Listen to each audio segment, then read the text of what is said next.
Bienvenidos a Vértice Internacional. Soy Rina Musali y me da muchísimo gusto saludarlos desde la Cámara de Diputados.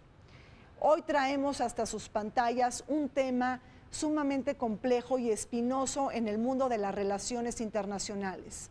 Se cumplen los 70 años de la partición de Palestina, aquel resolutivo de Naciones Unidas que ha drenado sucesivos enfrentamientos entre el pueblo árabe e israelí y un interminable conflicto palestino-israelí. El día de hoy ponemos nuestra mirada en las claves del conflicto palestino-israelí, la nueva diplomacia que pretende establecer Donald Trump en la región de Medio Oriente, así como el acuerdo entre Fatah y Hamas que se dio el pasado 12 de octubre del 2017 y que abona a la reconciliación intrapalestina. Acompáñenos.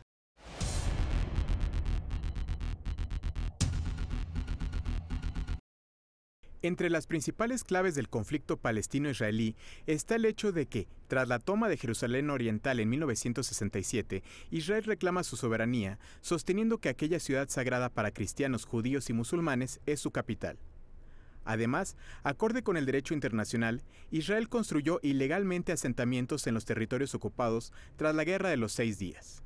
A su vez, los palestinos demandan el establecimiento de un Estado independiente que se conforme de acuerdo a los límites previos a la invasión, algo que Israel rechaza, al igual que el planteamiento de que los aproximadamente 10.600.000 refugiados palestinos regresen al territorio que hoy pertenece a Israel, algo que este país considera no negociable porque ello destruiría su identidad como Estado judío.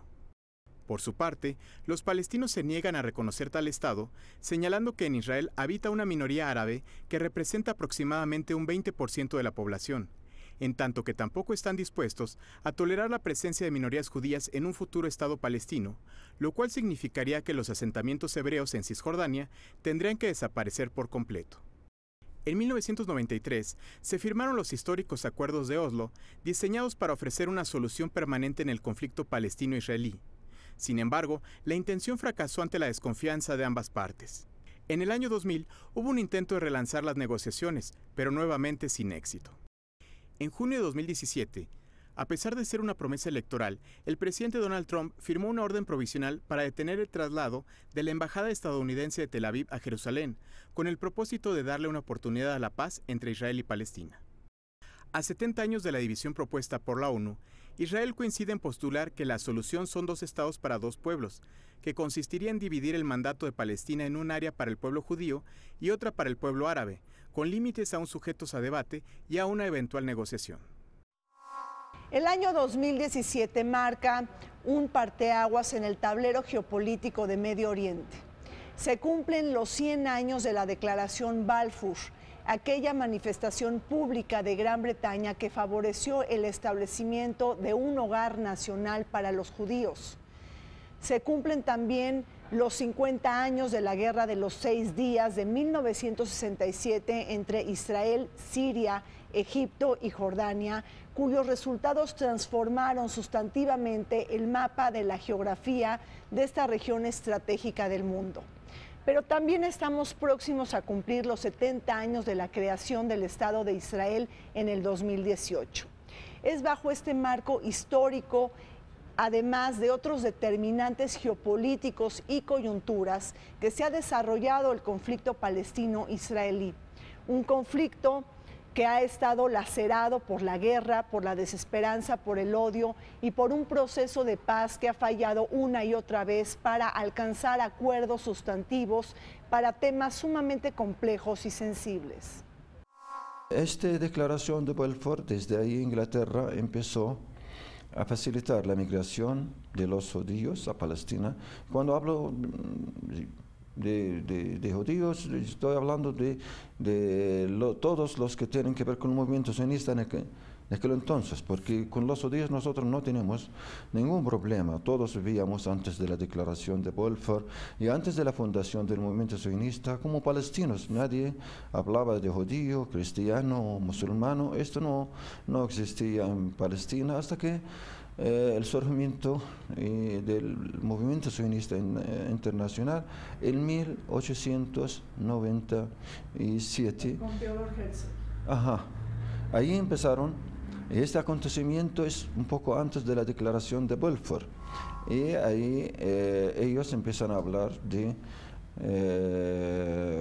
establecer un Estado judío en Palestina, pero ellos habían hablado de otras opciones también, no solo de Palestina, hablaban de Argentina, hablaban de Uganda y otras opciones. Ellos tenían opciones para establecer un Estado en Palestina que sea manejado por el movimiento sionista internacional y para lograr intereses coloniales en nuestra zona, y hablar, tratando de dar a este conflicto un carácter religioso y además carácter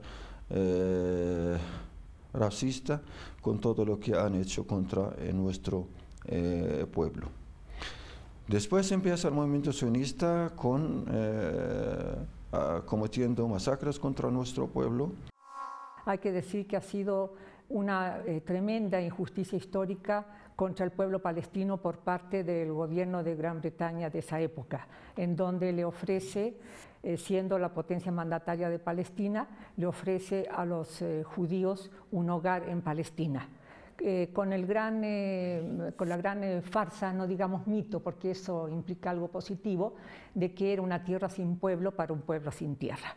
Esa es una de las grandes mentiras para justificar este proyecto, que es un proyecto colonialista justamente de las grandes potencias, principalmente de Gran Bretaña, en circunstancias que Palestina, por supuesto, está habitada por su población nativa, pues que son los palestinos, ¿no? Y de ahí entonces inicia el conflicto, ya que a partir de esta autorización que da la Gran Bretaña empieza la migración de los europeos de origen judío hacia Palestina, y todo lo que vino después fue la expulsión de los palestinos. Se vació el país de palestinos para poder en el país, en Palestina, crear el Estado de Israel. 70 años del plan de partición de las Naciones Unidas, 100 años de la declaración de Balfour, todas estas decisiones, resoluciones han estipulado de una manera muy clara el derecho del pueblo judío de volver a su tierra ancestral y al mismo tiempo respetar y no perjudicar los derechos de los otros. Lo que seguimos anhelando y luchando es por la paz, para tener paz con los palestinos y con los otros vecinos. Ya hemos logrado la paz con Egipto, hemos logrado la paz con Jordania, y creemos que la paz con los palestinos también es factible, y tarde o temprano lo vamos a cumplir. La declaración Balfour, a la cual en un momento me referiré, no es el punto de partida del desarrollo del movimiento nacional judío, que una de sus vetas es precisamente el sionismo. Y si no entendemos esto, en efecto se va a ver este proyecto como un proyecto colonizador, o bien, como algunos hoy dicen, de limpieza étnica o de discriminación. Yo creo que el tema es que, de hecho, la idea de una soberanía política judía en Palestina la rastrearía, casi le diría, al inicio de los derechos políticos, jurídicos que reciben los judíos en Europa, y cuando les son quitados estos derechos. Hay una aspiración a poder dar una respuesta a la condición de deterioro de los judíos.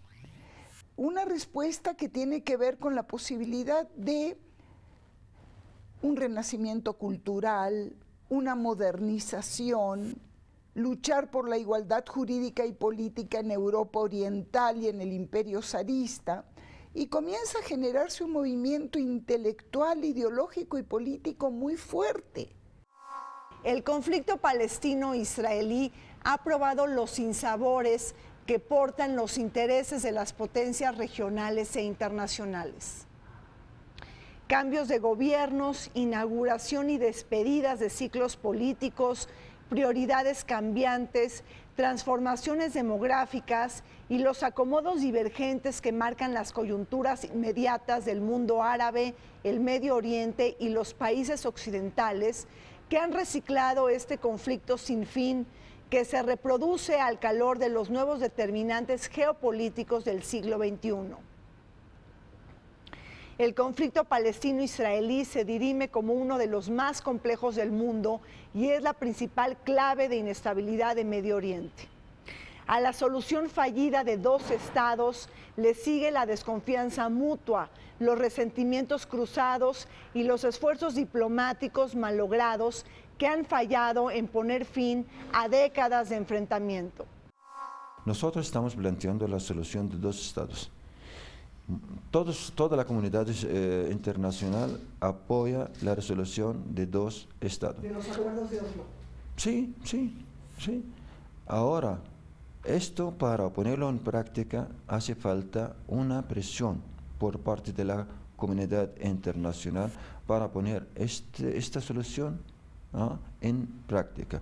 Si no, la zona va a vivir una situación de conflicto y va a durar muchos años, porque nosotros como palestinos tenemos un derecho de tener un Estado independiente, tenemos un derecho a la autodeterminación y vamos a seguir luchando para lograr hemos luchado decenas de años y vamos a seguir luchando para lograr nuestro derecho de autodeterminación y el establecimiento de nuestro Estado independiente.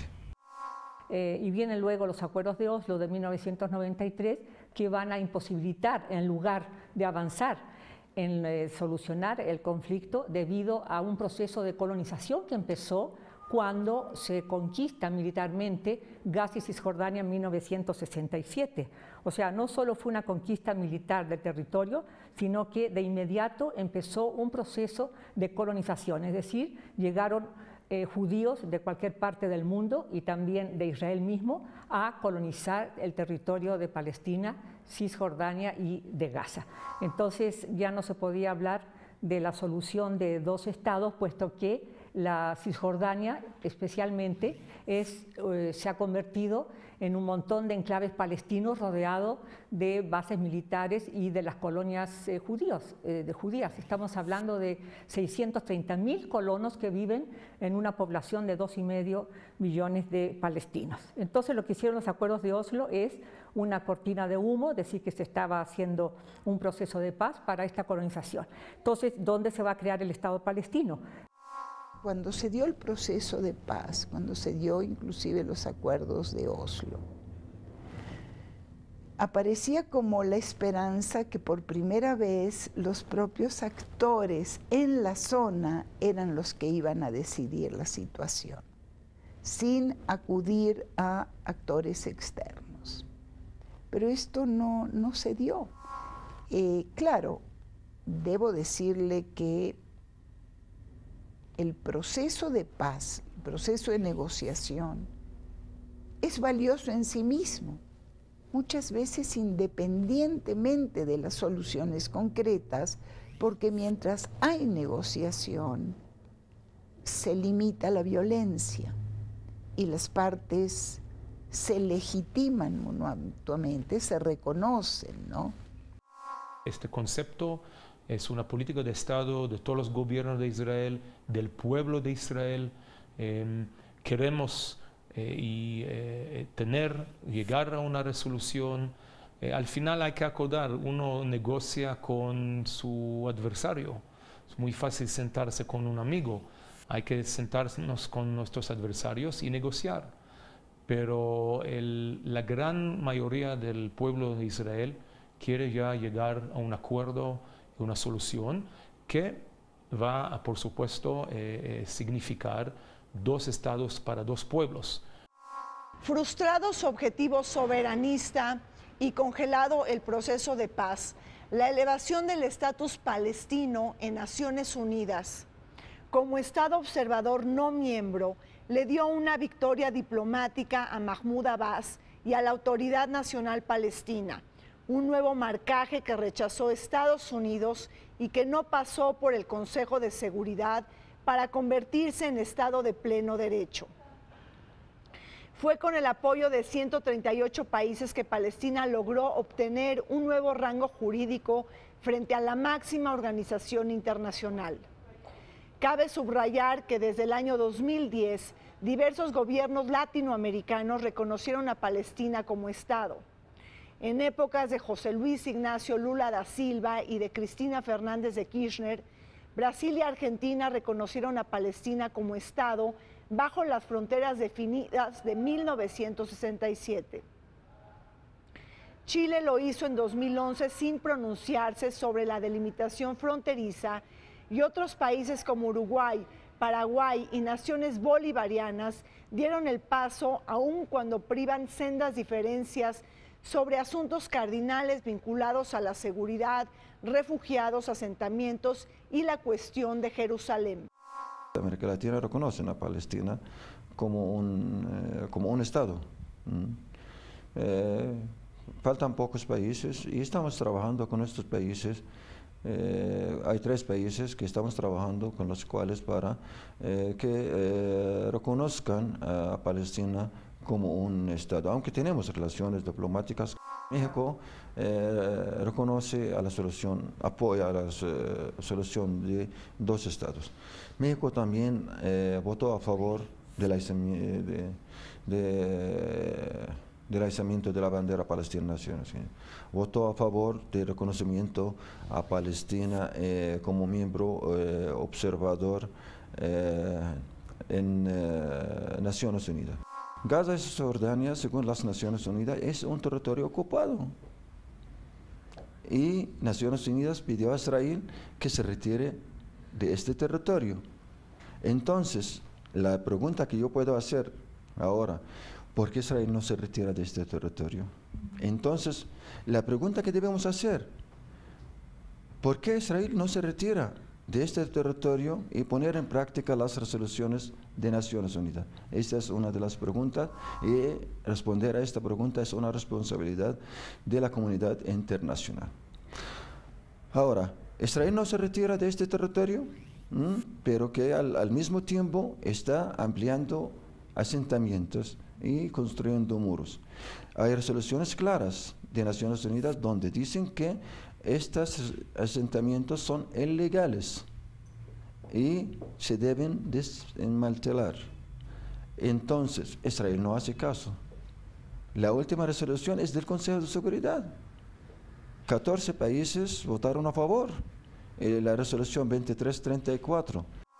Lo que se está planteando y lo que está aceptando los palestinos como una gran concesión histórica es que se cree el Estado de Palestina en estas 2 regiones de Palestina, que además están separadas, de Cisjordania y Gaza, para crear ahí el Estado de pleno derecho. Israel no está por la posición de un Estado binacional, sino que se mantiene la ficción de los 2 estados cuando se sabe que cada día se está tomando más tierras de Cisjordania, se las están anexando a Israel. La partición hablaba de mucho más territorio para los palestinos, era el 50%, y ahora estamos hablando que los palestinos han cedido, por la fuerza de los hechos, crear el Estado palestino nada más en esta porción. Y a pesar de eso, Israel se niega a retirarse de los territorios palestinos ocupados. Entonces yo le preguntaría al embajador que por qué están dominando ellos a 4,5 millones de palestinos que están en Gaza y Cisjordania. No hay duda que cuando comienzan a llegar las primeras olas migratorias de los judíos, había población local.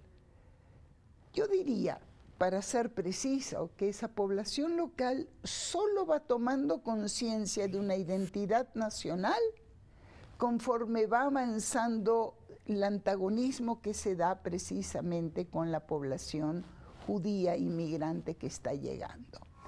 Es una situación muy dolorosa, diría yo, para ambas partes, que sin lugar a duda están sufriendo esta situación.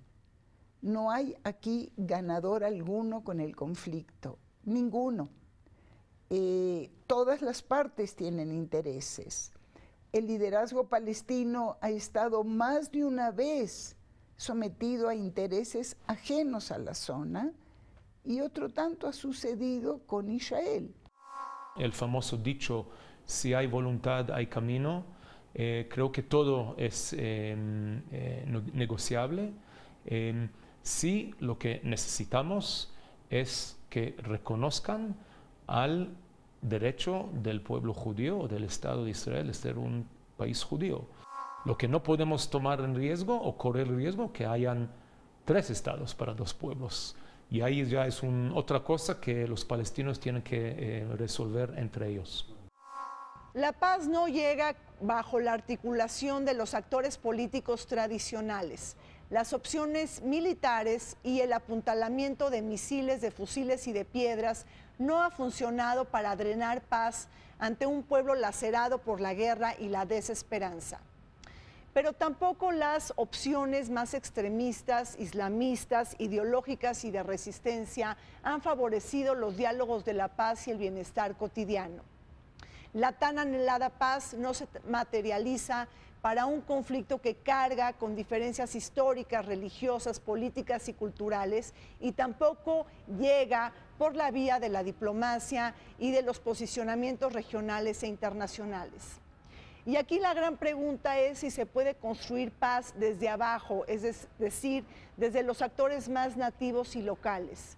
Actualmente existen iniciativas muy interesantes, iniciativas privadas de emprendimiento y también empresariales que se están dando entre los israelíes y palestinos y que por supuesto están dando un ejemplo ante el mundo.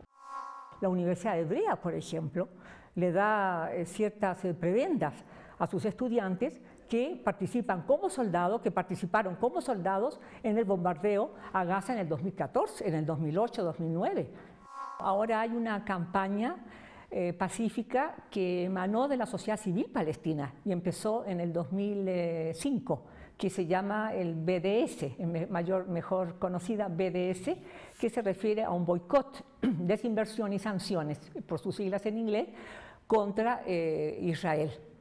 Así que esa campaña de boicot es similar y se tomó de inspiración del modelo de Sudáfrica, cuando la población negra pues vivía la segregación y el apartheid en Sudáfrica por un grupo de blancos, ¿no? Entonces este es el caso también de Palestina, está sufriendo un apartheid, ¿no? De ocupación y apartheid y segregación, o sea hay un profundo racismo. Entonces le decía que esta campaña está surtiendo efecto, es una estrategia pacífica de la sociedad civil palestina y está tomando auge y especialmente curioso dentro mismo de Estados Unidos y de Europa, en las universidades especialmente, ¿no?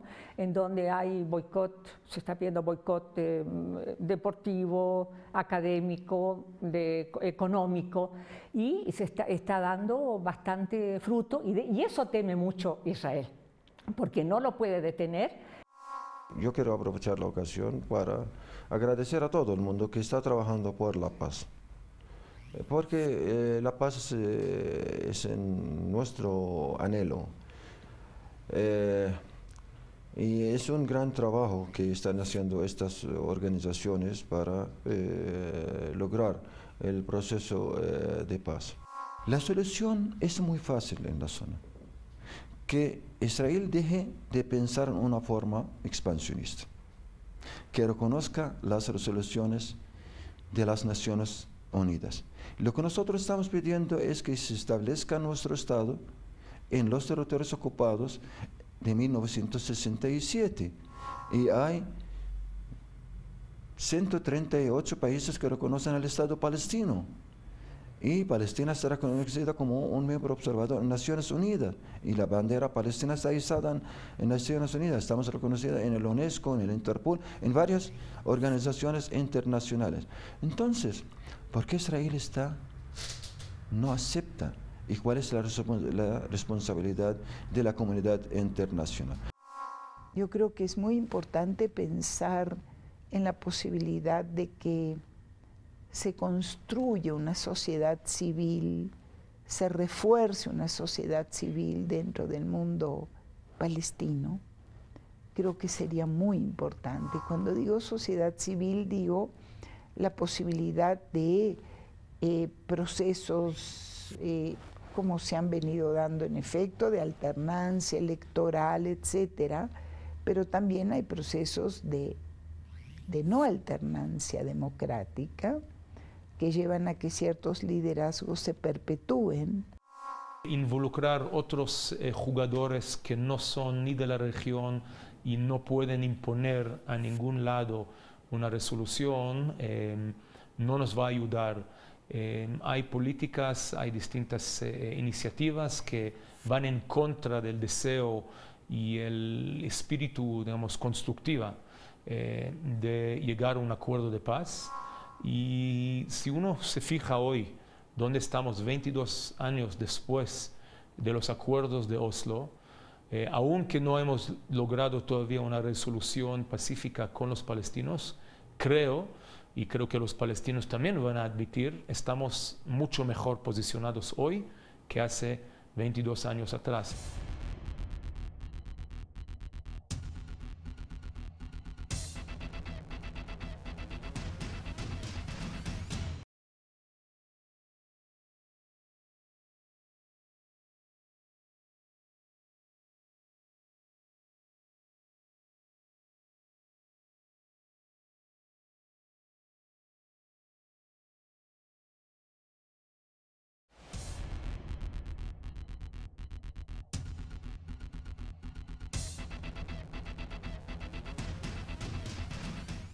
La llegada de Donald Trump a la Casa Blanca cambió el acomodo en los actores internacionales.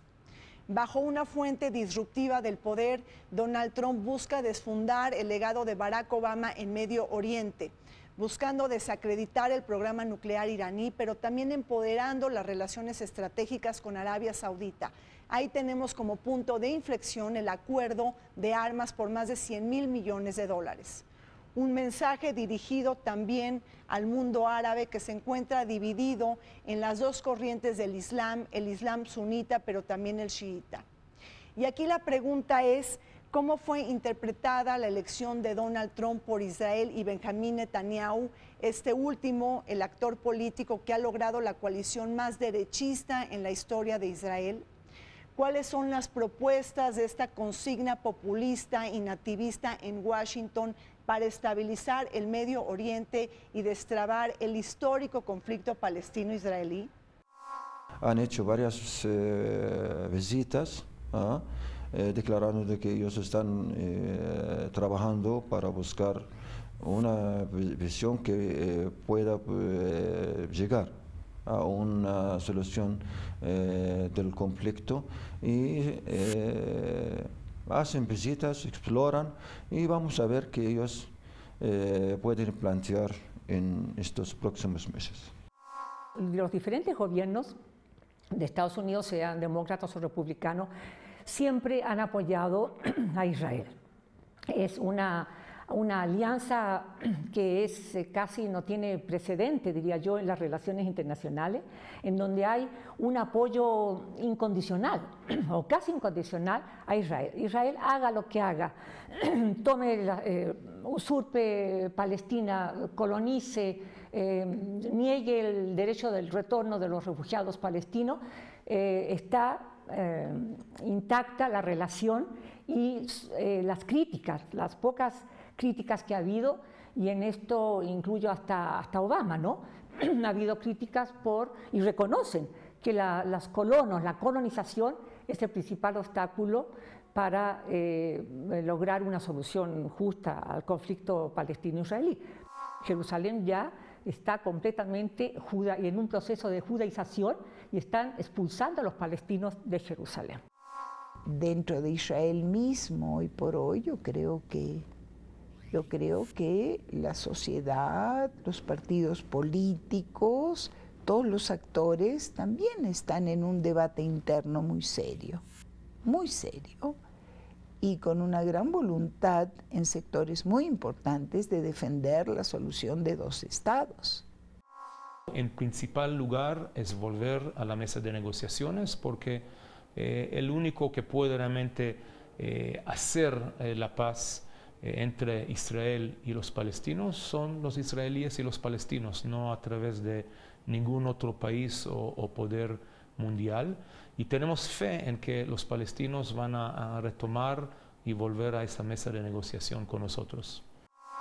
La iniciativa para relanzar el proceso de paz entre palestinos e israelíes, actualmente liderada por Jason Greenblatt, el representante especial del presidente Trump para las negociaciones internacionales, ha cambiado de rumbo.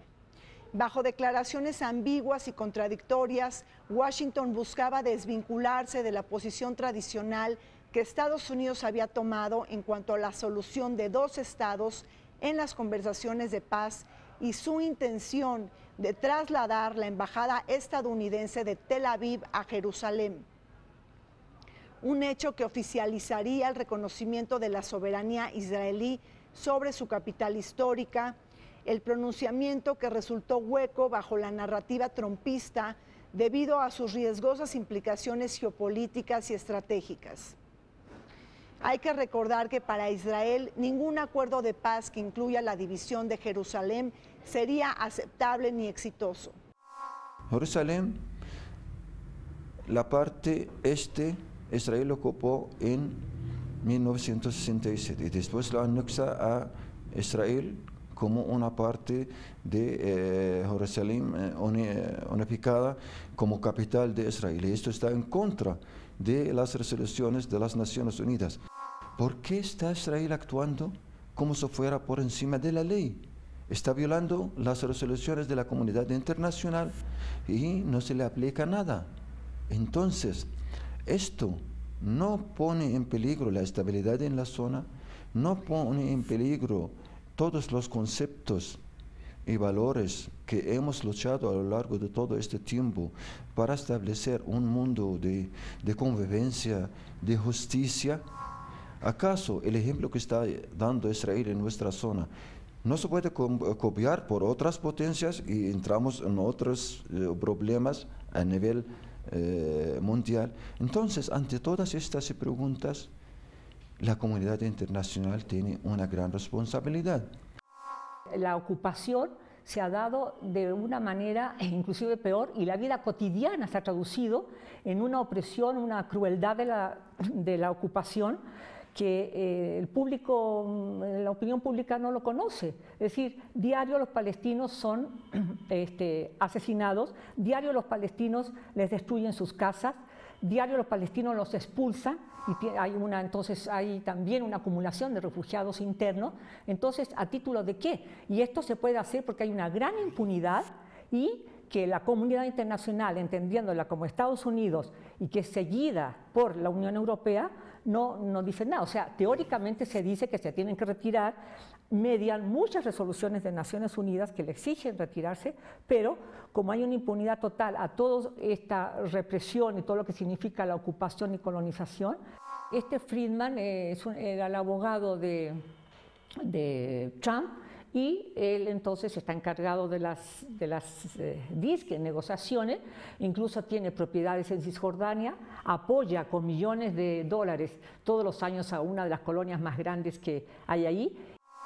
Que la academia pudiera tener en general, más que una toma de posición, una voluntad de descubrir cómo explicar la complejidad, no simplificar esto. Yo me siento muy preocupada, le diría, esa es la palabra, cuando en una facultad, cuando en una universidad, cuando en una institución donde estamos, correcto, no hay la posibilidad de un diálogo que reconozca que se trata de movimientos nacionales que tuvieron tiempos diferentes, que entraron en conflicto y que satanizando desde la academia una de las partes no llegamos a ningún lado. No hay que olvidar que el presidente americano lo eligieron los ciudadanos americanos, pero como cualquier nueva administración manda a su gente para hablar con los interlocutores y con los digamos, jugadores principales en la región para entender mejor el conflicto y tratar de traer sus ideas, iniciativas, cómo resolverlo. Nosotros recibimos cualquier iniciativa que está en pro de la paz, que está en pro de negociación, muy bien venida, pero otra vez los americanos también lo saben. Al fin y al cabo, la decisión y la resolución va a quedar entre palestinos e israelíes para resolver el conflicto. Los puntos centrales del conflicto palestino-israelí se dan en varias coordenadas. El retiro, la congelación o la expansión de los asentamientos judíos en Cisjordania y Jerusalén del Este, uno de los principales obstáculos para la paz y punto de disputa que se ha ganado la condena internacional. La cuestión de las fronteras, que no encuentra empatía en Israel, quien rechaza la demanda de los palestinos de retirarse de los territorios ocupados de la Guerra de los 6 días de 1967. Pues en esta conflagración, Israel conquistó los altos del Golán en disputa con Siria, la península del Sinai, que posteriormente fue devuelta a Egipto a cambio del acuerdo de paz, y la franja de Gaza, que hoy está gobernada por el movimiento islámico de Hamas. Otros puntos de choque están vinculados al retorno de los refugiados palestinos, casi 4 millones de personas que salieron del Estado de Israel desde 1948. Hay que decir que la creación de Israel se pudo hacer y fue posible justamente vaciando de la población autóctona, que son los palestinos, porque el sionismo es una ideología que plantea la creación de un Estado judío. Entonces es altamente racista también, porque de eso se trata, de que Palestina no tenga o tenga la menor población de palestinos. Y eso llevó entonces a la expulsión de 1 millón, poco más de 1 millón de palestinos en la guerra de 1948, cuando se crea el Estado de Israel, y que ahora, con el paso del tiempo, estamos hablando de 7,5 millones de refugiados palestinos. Entonces, ese es el gran problema para a resolver. Después empieza el movimiento sionista cometiendo masacres contra nuestro pueblo, y esto en 1948 se dan las grandes masacres que nosotros le llamamos Al-Nakba, que es la catástrofe palestina, donde ellos destruyen, las bandas sionistas, más de 530 aldeas, matan más de 15,000 personas, desplazan a más de 900 personas y cometen 70 masacres. Ahora, antes de la catástrofe palestina de Nakba, se dio las Naciones Unidas toman la resolución 181, donde ellos toman la decisión de partición de Palestina y hablan de el 54% para los judíos y el resto para nosotros. Pero a pesar de todo esto, el Estado judío, el Estado israelí se estableció en Palestina, y el Estado palestino hasta el momento nos ha establecido a los 70 años de esta resolución de repartición de Palestina.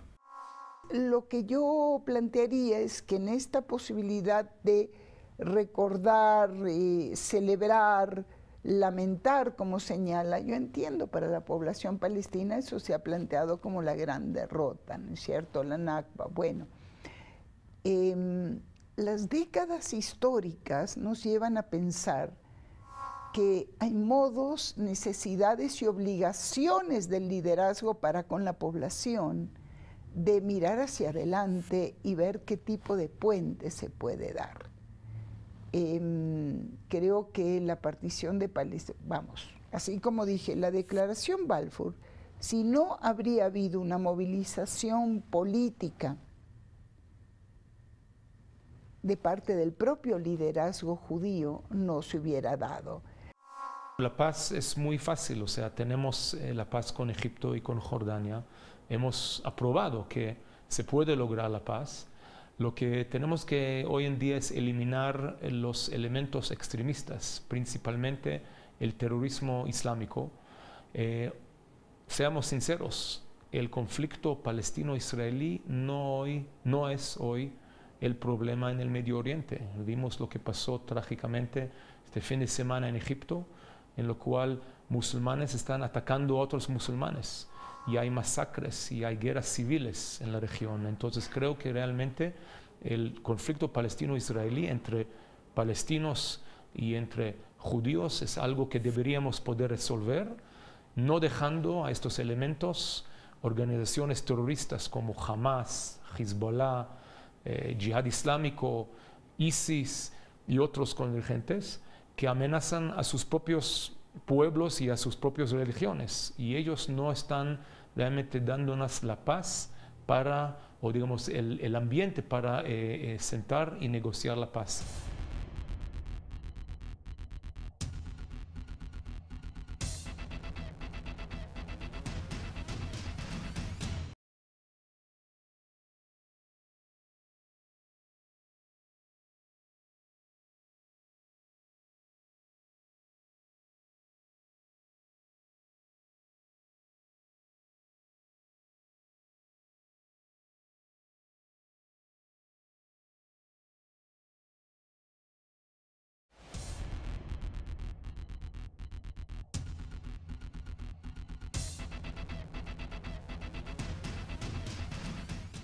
La disputa por el gobierno palestino ha complejizado la estabilidad en Medio Oriente. Tenemos dos rutas y dos caminos para un pueblo que rivaliza a la hora de gobernar. La Autoridad Nacional Palestina, liderada por Mahmoud Abbas, y quien gobierna Cisjordania, este territorio de Cisjordania, pero también el movimiento o el gobierno islamista de Hamas, que lo hace en la Franja de Gaza desde el año 2007. Se trata de dos fuerzas políticas motoras que están abanderando la causa palestina y la autodeterminación de este pueblo. Sin embargo, existen enormes diferencias dentro de su pensamiento ideológico y político de estas dos fuerzas que están buscando la autodeterminación de Palestina. Mientras que Hamas rechaza los acuerdos de Oslo, se le considera un movimiento terrorista y no reconoce la existencia del Estado de Israel. Al-Fatah, quien está liderada por Mahmoud Abbas, está a favor de la solución de dos estados para dos pueblos, con Jerusalén como capital compartida, y ellos sí reconocen la existencia del Estado de Israel. Ustedes saben que la división debilita a cualquier pueblo, y en el caso nuestro esto afecta mucho a todo nuestro trabajo para lograr nuestro objetivo de establecer nuestro Estado independiente. Ahora hay unos puntos de vista de ver el conflicto, cómo se resuelve. Estos puntos de vista políticos que existen como visión de resolver el conflicto, pero nosotros para tratar a todo el conflicto lo tratamos a través de la OLP, del acuerdo que se estableció con la OLP para resolver este acuerdo. El conflicto palestino-israelí no es el único. Hay un conflicto dentro del mundo árabe, hay un conflicto entre palestinos y los diferentes sectores, tanto musulmanes como de los países árabes, con intereses que están en pugna, y han sido, diría yo, ha sido un pueblo que ha sufrido mucho, precisamente la imposibilidad de haber recuperado y haber continuado adelante, Sin duda, Hamas hoy en día es un gran reto, si no amenaza, a la sociedad y a la población palestina, porque no reconocen ningún vía de reconciliación, de negociación y de paz, y tiene a rehén 2 millones de habitantes en Gaza que padecen de agua, electricidad y todo, porque les interesa más atacar a Israel que proveer su propia población. Pero reitero, esto otra vez es un asunto para los palestinos para enfrentar, y nosotros volvemos a llamar a dialogar y sentarse en la mesa de negociación. La relación de enemistad entre Fatah y Hamas está encapsulada en varios dilemas. cómo avanzar en la construcción de un Estado palestino, qué organización política debe representar la voz y los intereses de Palestina en el mundo y ejercer en consecuencia el mandato de la representación legítima del pueblo palestino. ¿Quién deberá de conducir las negociaciones frente a Israel y lidiar con los esfuerzos de la diplomacia regional e internacional?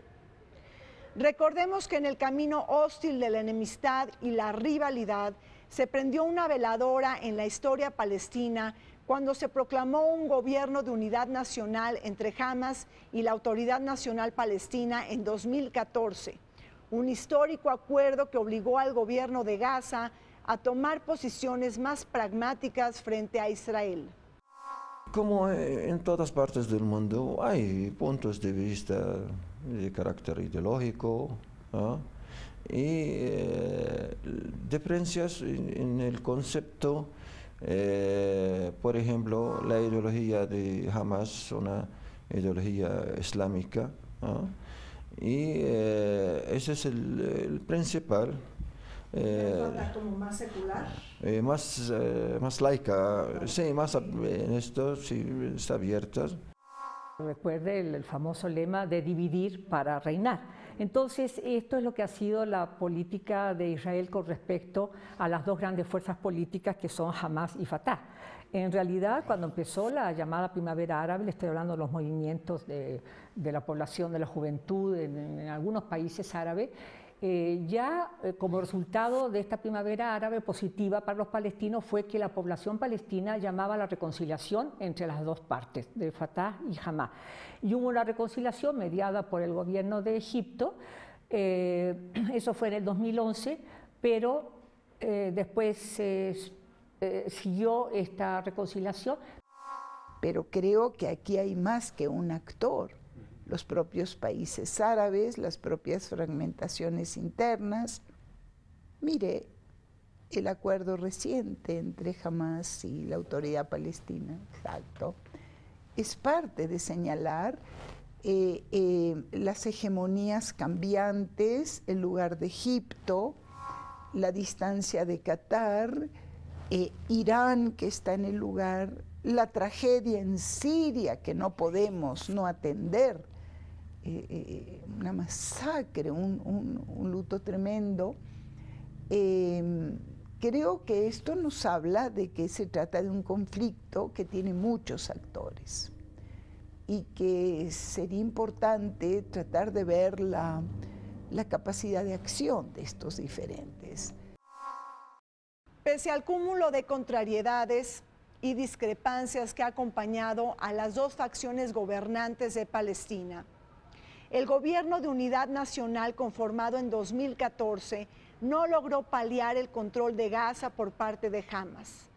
Sin embargo, un nuevo acuerdo sellado desde el Cairo y comunicado el 12 de octubre del 2017 anunció la decisión de Hamas de entregar los poderes administrativos de Gaza hacia la Autoridad Nacional Palestina.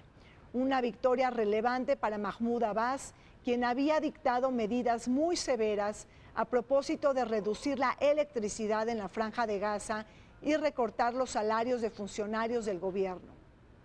Este nuevo acuerdo, que simbra el futuro palestino, deviene de un giro de posición de Hamas, mejorar su imagen internacional y evitar el aislacionismo después de que su mayor poder donante y financiero, es decir, Qatar, se haya visto sometido a un boicot político y económico propinado por Arabia Saudita. Este acuerdo va a resolver muchos problemas para nosotros. En primer lugar, que va a facilitar va a aliviar la situación en Gaza, pero es muy importante para nosotros en el sentido de que el gobierno de la reconciliación nacional representa a Palestina y no tenemos este problema de división y vamos a unir todos los esfuerzos en este sentido. Israel está tratando también de hacer fracasar este acuerdo, no le conviene, porque la vez pasada atacaron en Gaza, mataron a 7 personas, otras 5 personas están todavía desaparecidas y esperamos que esto no afecte a la aplicación del acuerdo. Cada vez que hay una reconciliación, entonces Israel dice que no va a, que es el pretexto para no seguir con las negociaciones que en realidad nunca han existido. Y entonces cada vez que hay el intento de reconciliación y se forma un gobierno de unidad, viene entonces el obstáculo. Y el último más reciente fue el del 2014, cuando fue bombardeado Gaza. En julio del 2014, en abril de ese mismo año, se había formado un gobierno de unidad entre Fatah y Hamas. Vino el bombardeo a Gaza y todo se echó abajo y otra vez para atrás. Y entonces ahora recién, hace un mes, en octubre, vuelve otra vez a haber un intento y fue exitoso entre la reconciliación otra vez entre las dos partes, porque tiene que haber un liderazgo unido y con más fuerza para enfrentar a Israel y para todas las reivindicaciones que pide los palestinos ante la comunidad internacional. Entonces tiene mucho más fuerza. Y entonces ese es un elemento de temor para Israel, así que no me extrañaría que haya cualquier cosa que pueda pasar en Palestina para echar abajo esta unidad. Es todavía muy incierto qué va a suceder con este acuerdo entre Hamas y la autoridad palestina, porque por un lado significa que la autoridad palestina entra y resuelve grandes problemas en Gaza, ¿no es cierto? Que se da cuenta el nuevo liderazgo que es muy difícil de atender, que es un gran dolor de cabeza por las carencias, por la incapacidad que han tenido de dar respuesta a ello. Pero por el otro lado, no creo que hay que perder de vista que Hamas también tiene expectativa de tener influencia dentro del territorio de la autoridad palestina. O sea, no es unilateral el acuerdo. Nosotros no podemos aceptar a Hamas mientras que él niega la existencia de Israel y llama a atacar a Israel y nos ve como un enemigo. No podemos aceptar a Hamas como un interlocutor, pero la autoridad palestina tiene que resolver este asunto entre ellos y presentarnos una cara y una persona y un frente para seguir negociando, para lograr la paz. Creemos que la mayoría de los palestinos, al igual como la mayoría de los israelíes, queremos llegar a esta paz. El acuerdo de reconciliación entre Hamas y Fatah se dio gracias a un cambio de enfoque mucho más pragmático de Hamas en aras de reconfigurarse frente a los desafíos futuros del pueblo palestino. Y es que este acuerdo de unidad nacional empodera a Palestina frente a la escena regional e internacional con una voz mucho más clara y fuerte y menos fisurada hacia el exterior. Mientras que Hamas e Irán pudieran extender su influencia en el territorio de Cisjordania, Israel también pudiera haberse beneficiado de este cambio de posición de Hamas frente al conflicto palestino-israelí, quizá para revivir los acuerdos de Oslo y para cesar en la violencia y en el terrorismo que pone en jaque al mundo entero, pero también a los israelíes. Por otro lado, no olvidemos que en medio de todo este escenario también se está transando la sucesión en la Autoridad Nacional Palestina, es decir, el reemplazo de Mahmoud Abbas, en donde aquí Marwan Barghouti es un dirigente que está buscando presionar para que él sea el próximo dirigente de Palestina. Ahora nosotros estamos hablando de una injusticia. La injusticia radica en la Declaración de Balfour, porque Inglaterra no tiene ningún derecho de regalar en nuestro territorio al movimiento sionista internacional por un apoyo que se ofreció por parte del movimiento sionista internacional a Inglaterra. Y esto todo está acompañado con un plan que se llama un acuerdo, era secreto, en 1916, que es el acuerdo Sykes-Picot. Esto es una continuación de este acuerdo. Este acuerdo, su contenido es repartir todos los países árabes, para los intereses de Francia y Inglaterra, y este es un acuerdo colonial, y la declaración de Balfour es una continuación también de una materialización de este acuerdo. Ahora, esta injusticia que se ha cometido contra nuestro pueblo, que se refleja también en la resolución 181, repartición de Palestina, sin consultar al pueblo palestino que vive en Palestina. ¿Cuál es la respuesta que le dan ellos a las mayores instancias que están condenando la ocupación de Palestina, como es mismas Naciones Unidas, Amnistía Internacional, el Consejo de Derechos Humanos en las Naciones Unidas, etcétera, etcétera? Y entonces yo quisiera que él respondiera a esa pregunta: ¿por qué están ocupando Palestina? Cuando los derechos históricos y jurídicos y legales asisten a los palestinos. O sea, todo el derecho internacional está del lado de los palestinos, no de Israel. En julio del 2014, donde hubo una matanza de 2.200 palestinos, de ellos 500 niños que fueron mutilados por las bombas israelíes, la población, la sociedad israelí estuvo de acuerdo con esta matanza y no dijeron nada. Entonces no está la esperanza por un cambio dentro de la sociedad israelí, está un poco lejos de ver eso. Yo quiero decir que la declaración Balfour pudo haber sido un éxito, una derrota para todos aquellos que decidieron tomar una acción colectiva política. Y acá creo que tiene que ver con liderazgo. Los pueblos deben ser actores de su propia realidad y no depender del soberano en turno o de la voluntad política de otros. Creo que los palestinos tienen que defender sus propios intereses, al igual como los israelíes. Sin duda hay mucha turbulencia hoy en la región. Decía antes, el conflicto palestino-israelí es el último o el menor de todos los problemas hoy en día en la región por el surgimiento del extremismo islámico, de todas estas organizaciones terroristas que están amenazando a estos países y a estas sociedades. Entonces, y creo que en cierta manera somos en el mismo lado o en el mismo barco, israelíes, palestinos y todos los pueblos aquí en la región que quieren vivir en paz. Entonces tenemos que enfrentar y luchar contra estos elementos extremistas y al mismo tiempo volver a la mesa de negociación para llegar a un acuerdo de paz entre Israel y los palestinos. Se nos acabó el tiempo en Vértice Internacional. Soy Rina Musali. Nos despedimos de ustedes recordándoles que este programa se transmite todos los martes a las 9 de la noche y se repite todos los sábados a las 19 horas. Vértice Internacional, un programa para todos aquellos que les gusta vivir sin fronteras.